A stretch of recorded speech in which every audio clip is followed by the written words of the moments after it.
From the outside, my parents' house looked like every kid's dream. A pristine lawn trimmed to military perfection.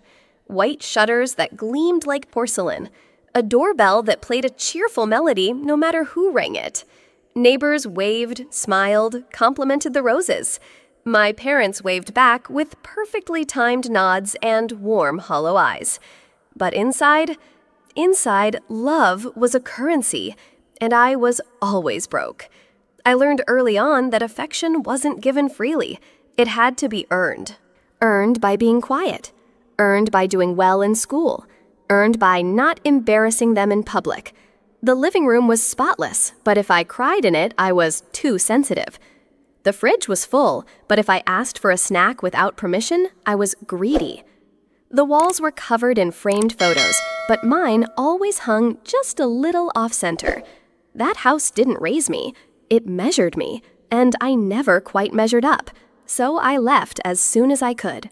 Not with a dramatic goodbye, just with a silent promise. If I ever had a child, I'd never make them feel like love was something they had to pass a test for. And then Caleb was born. When Caleb was born, something shifted in me. I didn't just become a mother. I became a mirror. Every smile I gave him, I remembered the ones I longed for. Every time I kissed his forehead, I felt the ache of every kiss I never received. He was small, so impossibly small, and yet he carried the weight of every wound I hadn't allowed myself to feel until that moment. At 3 a.m., when I rocked him through the colic and the quiet tears, it wasn't just him I was soothing. It was the little girl I used to be, the one who cried in her room while her parents told guests she was just being dramatic. I promised Caleb something I'd never been given: unconditional safety. Not earned, not negotiated. Not dependent on obedience grades or how quiet he could be at the dinner table, just love. Real, warm, unquestioning love. That's what made it so hard to trust my parents again. They didn't hit me, they didn't scream, but they left invisible bruises, ones that surfaced the first time I held my baby in my arms. And no matter how many years passed, no matter how polite they acted, I felt it in my gut. They hadn't changed. And now there was someone more vulnerable than me in the picture, Caleb. There's this idea that if they didn't hurt you physically, it wasn't abuse. That idea is a lie. Sometimes the sharpest pain doesn't come from bruises. It comes from doubt. Was I overreacting? Was I just too emotional? Was I remembering it wrong? My parents were experts at making me second-guess my own reality. They never cursed at me. They never yelled. But they made me feel small, like love was something I always had to chase and never quite caught. So when Caleb was born, I made a decision. They don't get to shape him the way they shaped me. I let them visit, sure, birthdays, holidays, smiles, photo ops, short interactions, but never unsupervised, never overnight, because deep down I knew something. They hadn't earned access to his heart. Still, people questioned me. Don't be so hard on them. They're old now. They're trying. But here's what they didn't see. They didn't see the way my mother still sighed every time Caleb laughed too loudly. They didn't hear my father's voice go cold when Caleb said he didn't like football. They didn't see how Melissa's kids got hugs and candy and Caleb got polite nods and distance. And yet, the moment that changed everything was so ordinary I almost missed it. A fire, not flames, wiring, faulty, sudden. Our apartment became temporarily uninhabitable. Just like that, we were homeless. Not forever, not tragic, just lost for a moment. And that's when the phone rang. My mom, her voice calm, almost eager. "Bring Caleb here, we've got room." And for the first time in years, I considered it. Because I was tired. Because hotels were booked. Because I wanted to believe maybe, just maybe, they'd changed. So I said yes. And I would regret it in ways I still can't fully speak. It started with a smell. Faint, sharp, electric. You know the kind. Like burning plastic. Like something behind the walls was wrong. I called maintenance. They said it was probably nothing. 3 days later, my kitchen lights flickered. Then the outlet sparked. Then darkness. The fire department showed up before the flames ever did. They said the wiring was outdated, a fire hazard. The landlord shrugged, handed me a number for temporary housing, and told me to vacate by nightfall. No warnings, no support. Just a stack of liability papers and a half-hearted good luck. And just like that, Caleb and I were without a home. Not homeless in the cardboard box sense, but displaced, uprooted, exposed. Hotel rooms were full, the family housing wait list was miles long. I made calls, friends, coworkers, a few old college roommates. Everyone was kind but booked, helpful but unavailable. I had Caleb in the back seat holding onto his stuffed elephant like it could keep him safe. I'd spent years building boundaries, stacking them like bricks between me and the people who broke me. But now I was holding my child and wondering if I'd built a wall so tall that I had no one left to lean on. And that's when my phone rang. My mother's name lit up the screen, and with it, a voice in my head whispered, "This is how they get back in." "Bring Caleb here," she said, just like that, like offering him a cookie. "We've got room," she added, as if physical space had ever been the problem. I stared at the phone for a full 5 seconds before answering, not because I was surprised, but because I wasn't. This was exactly how my mother operated. Step in when the world is spinning, offer the lifeboat, then remind you forever who saved you. Her voice sounded sweet, too sweet, like syrup hiding a needle. "We'll treat him like our own," she said, and that's what hit me the hardest. Because I was her own once, and she never treated me like I mattered. She never kissed my scraped knees, never rocked me when I had nightmares, never once told me I was enough. So what did "like our own" mean to a woman like her? Still, I hesitated, because I was exhausted, because Caleb was yawning in the back seat, because there was nowhere else. And that's how she got me, not with cruelty, but with convenience. The most dangerous trap isn't the one that looks scary. It's the one that looks easy. I packed like I was preparing him for war. Not just clothes, not just his favorite books or his elephant plush. I packed food, carefully, deliberately. Peanut butter, bananas, oatmeal, crackers that wouldn't upset his stomach, apples sliced thin because he hated the skin, a note taped to each bag with his name and food allergies written in bold capital letters. I printed a full list. Caleb is allergic to walnuts. Please don't feed him anything unless it's from these containers. I tucked it into a folder and slid it into the grocery bag. And still, it didn't feel like enough. I stood in the doorway with Caleb's little backpack in my hand and my stomach in knots. He was excited, blissfully unaware. "Grandma has cartoons," he chirped. "Maybe she'll let me help with pancakes." And I smiled. But it wasn't real, because my heart was screaming. This wasn't right. This wasn't safe. But I was out of options. And sometimes motherhood means sacrificing comfort for survival. So I bent down, kissed his forehead, and whispered, "If anything feels weird, you call me, okay? Right away, no matter what." He nodded, arms wrapped around his elephant. "Love you, Mama." And just like that, I watched him walk into a house I didn't trust, with a bag full of instructions and a part of my soul I wasn't ready to let go. It was day 3. I hadn't heard much, just a few short texts. Caleb's fine, he's watching cartoons, he went to bed early. All written like updates from a doctor, not a grandmother. Still, I told myself not to panic. I told myself it was okay. I told myself to trust, just this once. But that night, something in me twisted. The silence wasn't peaceful. It was off. I called. Caleb picked up. His voice was quieter than usual. Not sad exactly, but smaller. "Hi, Mama." "Hey, baby," I said gently. "What did you eat today?" He paused. My heart froze. Then he said, "Some crackers." Just that. 2 words. Some crackers. Like it was enough. Like that was a meal. I swallowed hard. That's all? I asked, trying to keep my voice calm. There was a silence. Then he said something that will never, ever leave me. Papa said lunch is for family, and I'm just visiting. And in that moment, in that single breath, my entire body filled with something I can only describe as fire and ice. I ended the call, grabbed my keys, and drove through the night. Because if I had waited even 1 more hour, I don't know what would have broken more, my trust or my son. I didn't knock, I didn't text, I just parked in front of the house at 6:42 a.m. and walked straight up the driveway. The morning air smelled like breakfast, but not just any breakfast. Big breakfast.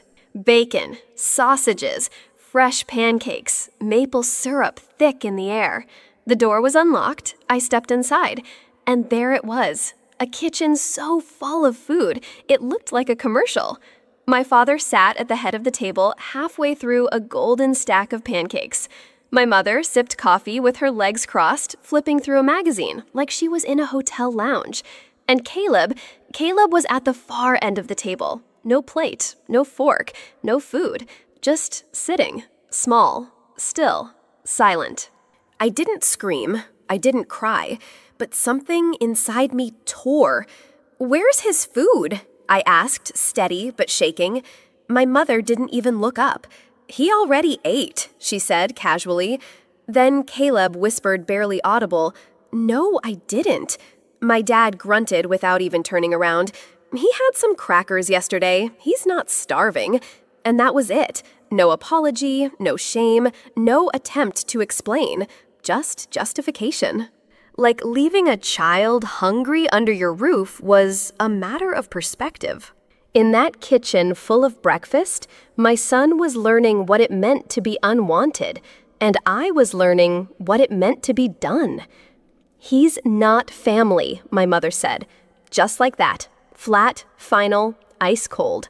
The words hit me harder than any slap ever could. I turned slowly, like maybe I'd misheard, like maybe she had said something else, anything else. But her face told the truth. Unbothered, unapologetic, undeniably done with pretending. "Because he's not," she added. "He's your kid. We didn't sign up for this." I couldn't breathe. Caleb was still sitting there, quiet still, shrinking into the chair like he wanted to disappear. He heard her. He heard everything. And in that moment, I didn't feel sad. I didn't feel confused. I felt rage. "He's 7, I said, my voice cracking. 7! And you're punishing him because he's, what, inconvenient?" My dad finally stood up, napkin still in hand. "No one's punishing him," he snapped. "But he's not entitled to anything. Not like Melissa's kids. They're here every week." There it was, the golden child, the golden grandchildren, the golden hierarchy. I looked at Caleb, my son, my entire world being starved and silenced like a stray dog someone forgot to kick out, and I realized this wasn't neglect. This was intentional. This was a message, loud, cruel, meant to leave a scar. "You think this is normal?" I whispered. No answer. Just my parents sitting there chewing food while my son sat hungry at the same table. That was when I stood up. No yelling, no breakdown, no dramatic speech. Just 3 words, calm and clear, "We're leaving." I didn't say a word on the drive. Neither did Caleb. The silence wasn't awkward. It was exhausted. When I pulled into the parking lot of the only 24-hour diner I could find, he looked up hopeful. "Pancakes?" he asked, voice small. "Anything you want, baby," I said. We slid into a booth. The seats were sticky, the lights too bright, but I didn't care. I just wanted him to eat. The waitress smiled when she saw him. "Hungry, sweetheart?" He nodded. I ordered pancakes, eggs, toast, bacon, everything I thought might make up for the 2 days he went hungry. The food came fast, hot, golden, covered in syrup and comfort. Caleb looked at the plate. Then he just stared. He picked up a fork, lifted a piece of pancake, then put it back down. "My stomach hurts," he whispered. My heart cracked open. Not because he didn't eat, but because I knew why he couldn't. It wasn't just hunger anymore. It was trauma. It was confusion. It was the invisible wound of being told you don't belong and believing it. I didn't cry. I couldn't. There's a kind of grief that goes beyond tears. So I reached across the table, took his little hand in mine, and said, "You're not a visitor, Caleb. You're mine. You are mine. You are always, always home with me." That night, after the diner, Caleb fell asleep on the couch, holding his elephant tight against his chest. I covered him with a blanket. I sat at the kitchen table, and I started writing. Not a letter, not a journal entry, a list. Title at the top, "Things They Love More Than My Son." It felt petty at first. Then it felt necessary. Then it felt empowering. Line by line, it poured out Melissa's approval, their antique teacup collection, holiday appearances, their church reputation, being seen as good grandparents, control, silence, the house, the neighbors, the idea of family, but not the reality of it. I stared at that last line, the idea of family, but not the reality, and suddenly everything clicked. They didn't want to love Caleb. They wanted credit for looking like they loved him. They didn't want to include him. They wanted to look generous from a distance. And most of all, they didn't want truth. They wanted silence. Mine. That's what fed them all these years. Not my forgiveness, not my affection, just my silence. And that's what I was about to starve them of. I didn't post anything online. No long rants, no viral exposés, no calls for revenge. I just started talking. Quietly, plainly, truthfully. First, Aunt Leah. She'd always wondered why Caleb and I never came to Christmas. I told her. Not dramatically, just the truth. They didn't feed him for 2 days. They told him he wasn't family. Aunt Leah went silent, then said she needed to pray on it. Next, Cousin Mark. He always thought my parents were saints. I told him the same sentence. They gave him crackers and said he was just visiting. Mark didn't even speak. He just nodded slowly and changed the subject. Then Melissa, the golden daughter, the one they never said no to. I called her. I didn't accuse. I didn't scream.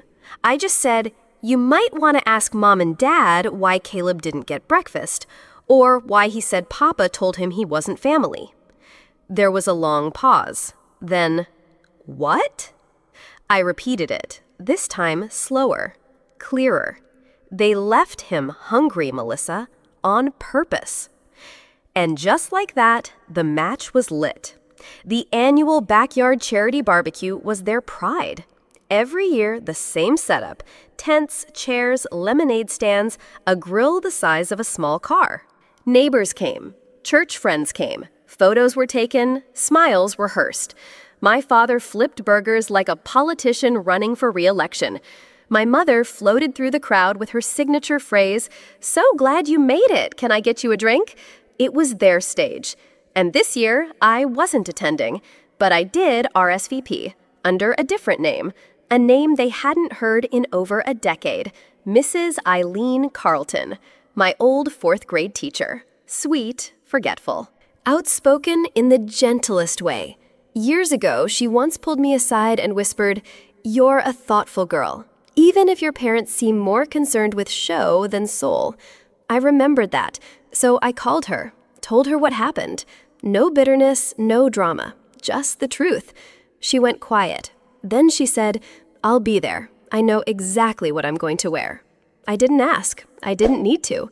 It wasn't just a t-shirt. It was a declaration, a spotlight. A quiet grenade thrown into a party built on pretense. Mrs. Eileen Carlton didn't shout. She didn't need to. She just walked through the backyard, smiling, waving, saying hello, letting the shirt do the speaking. Family feeds even when it's hard. Everywhere she went, heads turned, eyes narrowed, mouths fell open. At first, my mother tried to laugh. "Oh, Eileen, you always wear the funniest things." But Eileen wasn't smiling back. Instead, she raised her voice just enough, just loud enough for the guests nearby to hear. "So sorry I didn't bring my grandson today. I wasn't sure if non-blood relatives were welcome in this house." Silence. Then a cough. Then a shift in the air so sharp you could feel it in your bones. My dad tried to play it off. "You know how Eileen is. Always a firecracker, haha." But nobody laughed. Not this time. Not when the mask was already slipping. 2 more neighbors approached her quietly, reading the shirt, eyes wide. One of them leaned over and said casually, "Is that about Caleb?" Mrs. Carlton looked them straight in the eye. "It's about any child who's made to feel like a stranger in a house that calls itself family." And just like that, the illusion shattered. It started with a whisper. Just one, then another, then 3. And suddenly, the backyard wasn't a party anymore. It was a courtroom. And my parents were on trial. But there was no judge, no gavel, just neighbors, watching, whispering, remembering. The missed birthdays, the awkward silences, the way Caleb always stood a little too far from the other kids. Someone said, "I thought they always doted on their grandkids." Another replied, "Only Melissa's, apparently." The cracks weren't loud. They were quiet, internal, irreversible. My mother tried to pretend, smiling, pouring lemonade, overcompensating.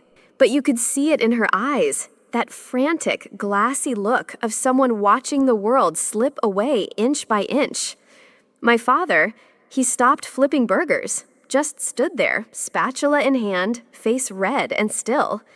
They weren't being screamed at, they weren't being confronted, but they were being seen, fully, for the first time. And when a neighbor walked by and said softly, "I'm so sorry about what happened to your grandson," my mother blinked. "Who told you?" The woman didn't answer. She didn't have to, because by then, everyone already knew. And nothing, no photo, no story, no performance could cover it up again. I didn't send a text. I didn't call. I didn't knock on their door. I sent a box. Inside, photos. Not just any photos. Caleb's first day of school, his birthday party at the park, me and him making cookies, laughing, covered in flour, all printed on glossy paper, high quality, all beautiful, all carefully cropped. No grandparents, no house in the background, no hint of their existence. And on top of it all, a single letter, handwritten. No rage, no begging, just clarity. This is your family now, in pictures only. Look at them as long as you want, because that's the closest you'll ever get again. You fed your pride more than you fed my child. You called him a visitor, so now you're strangers. You always said this house would stay in the family forever, but the family left. Now it's just a house, a shell, and I hope it echoes. I sealed the box, wrote their address in neat cursive, and walked it to the post office like I was mailing a funeral, not of a person, but of a lie I had lived in for far too long. A week passed, then 2. And slowly, the stories trickled back to me, not through gossip, but through silence. Melissa called first. Her voice was different, low, unsure, almost embarrassed. I stopped by Mom and Dad's last night, and the curtains were shut, lights off, the yard overgrown. They barely spoke. Dad just walked around in his slippers. Mom kept asking me to stay, kept offering tea, but it didn't feel like them anymore. I didn't say much, because that was the point.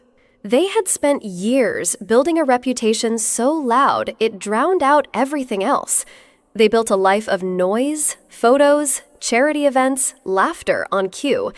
But now the house was quiet, curtains closed, phones ringing into voicemail, neighbors waving less. And for the first time, they were living like Caleb did for 2 days, unacknowledged, unwanted, unspoken to.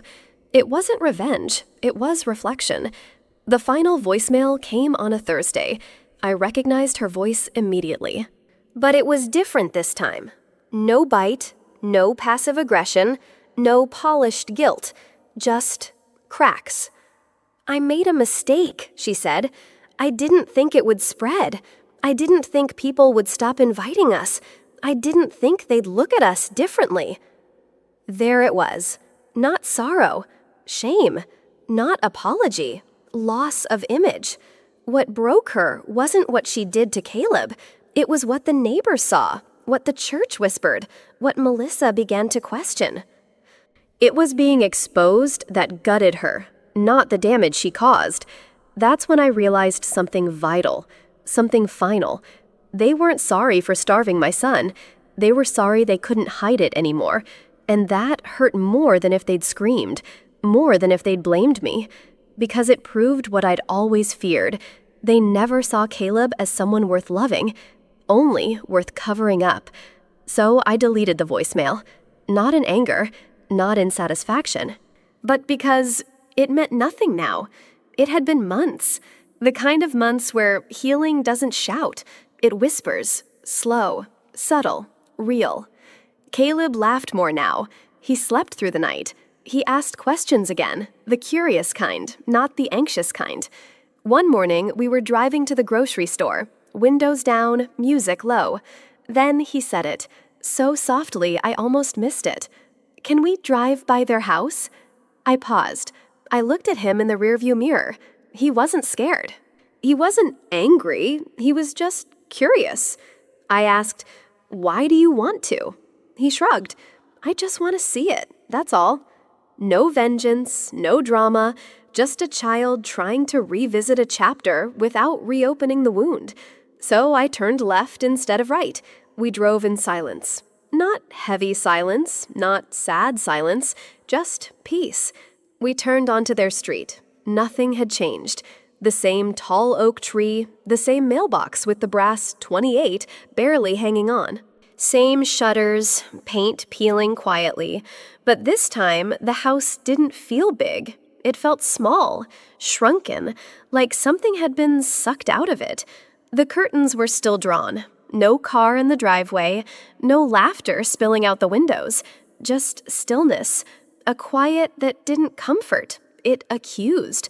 Caleb leaned toward the window. His eyes scanned the front porch. "It looks kind of sad now," he said. I nodded. "It does." He sat back thoughtful. Then he said the words I didn't expect. "I'm not hungry anymore." I glanced at him. He wasn't talking about food. He meant belonging, love, approval, worth. He didn't need it from them anymore because he had it now in himself, in me, in how we rebuilt. And just like that, I realized that house may still be standing, but it's dead. And the little boy they once treated like a shadow, he's never been more alive. We drove past the house. No one peeked through the curtains. No one rushed out to stop us. No one waved from the porch. Just silence. And in that silence, I realized the war I had been fighting all my life was over.